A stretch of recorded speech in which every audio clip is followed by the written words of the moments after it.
To show or display capture button on Bixby Vision in Samsung Galaxy S23 Ultra, go to App Screen. Find Bixby Vision. To do it quickly, tap the search and then type Bixby Vision.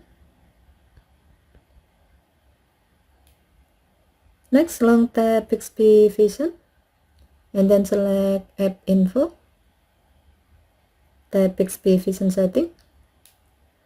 Under General section, tap the gray on offset next to Show Capture button to enable this option. When the switch turns blue, it means that this option is on.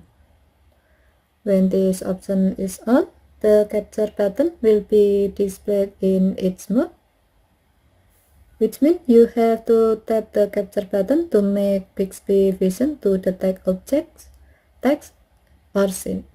Okay, thank you for watching. Have a nice day.